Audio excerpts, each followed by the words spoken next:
Hello, আসসালামু আলাইকুম। Welcome back to my YouTube channel. আশা করছি সবাই অনেক অনেক ভালো আছেন। তো আজকে একটি নতুন ব্লগ নিয়ে চলে আসলাম। তো সেই দিন হলো আসলে বারবিকিউ করা হচ্ছিল। ঈদের কয়েকদিন পরেই বারবিকিউ করা হচ্ছিল, যেহেতু আব্বু চলে যাবে কয়েকদিন পর। তো তাই ভাবলাম বাসার সবাই মিলে বারবিকিউ করা যাক। তো আলহামদুলিল্লাহ এখানে দেখেন আমার ভাইয়া বসে পড়ছে, কারণ ভাইয়া অনেক এক্সপার্ট বারবিকিউ করাতে। কারণ আমার ভাইয়া হলো বেশিরভাগই বারবিকিউ করে তাদের হোটেলে। আমার ভাইয়াদের আসলে আবাসিক হোটেল আছে, মানে মানুষ থাকে সেখানে হোটেল। তো বন্ধুরা মিলে সবাই সেই হোটেলের ছাদে গিয়ে প্রায় কয়েকদিন পরপরই বারবিকিউ করে। তো ভাইয়ার অনেক এক্সপিরিয়েন্স আছে কয়লা ধরানোর। তাছাড়া তো আমরা পারি না, কয়লা ধরাতে অনেক অনেক সময় লাগে। আর ভাইয়া আসলে কয়েক মিনিটের মধ্যে ধরায় ফেলে কয়লা।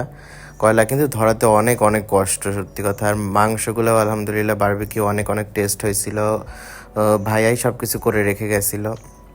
অনেক অনেক ভাল লাগছিল, খালি একটু ঝালটা কম হয়েছিল, কিন্তু ঝাল বেশি হলে আরও বেশি ভালো হতো। তাছাড়া এমনি আলহামদুলিল্লাহ অনেক ভালো হয়েছিল।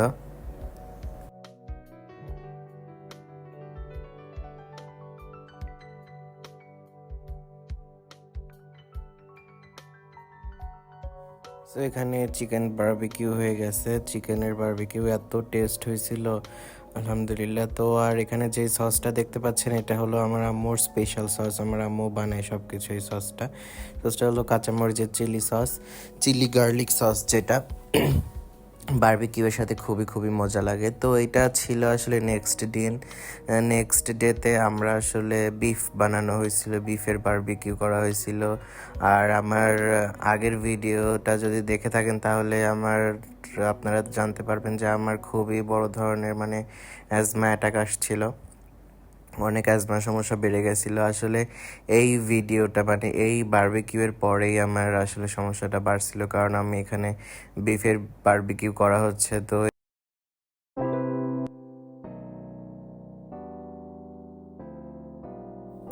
এই গরুর মাংস খাওয়ার পরে আসলে আমার অ্যাজমাটা অনেক বেড়ে যায়, ঠান্ডা লেগে যায় প্রচুর পরিমাণে। তারপরে ঠান্ডা ঠান্ডা কোল্ড ড্রিঙ্কস খাওয়া হয়েছিল, আইসক্রিম খাইছিলাম সেই দিনই, মানে সব কিছু একদিনেই খাইছিলাম। তো সেই কারণে আসলে আমার অ্যাজমাটা আনকন্ট্রোল হয়ে গিয়েছিল, কন্ট্রোলই হচ্ছিল না। মানে নেবুলাইজার নিচ্ছিলাম, তারপরে আমার যে ইনহেলার আছে ইনহেলার নিচ্ছিলাম, তারপরে অক্সিজেন নিচ্ছিলাম, কোনো কিছুতেই আমি শ্বাস নিতে পারছিলাম না ভালোভাবে। খুবই অবস্থা খারাপ হয়ে গেছিলো, বাট আলহামদুলিল্লাহ এখন অনেক অনেক সুস্থ আছি। এখন একটু সব কিছু নিয়ম মেনে চলছি। তো আলহামদুলিল্লাহ এখন পর্যন্ত কোনো আর অ্যাজমার সমস্যা হয়নি আমার। গরুর মাংস তো একদমই খাচ্ছি না, কোনো রকম ঠান্ডা জাতীয় জিনিসই খাচ্ছি না, অ্যালার্জির কোনো কিছু খাচ্ছি না।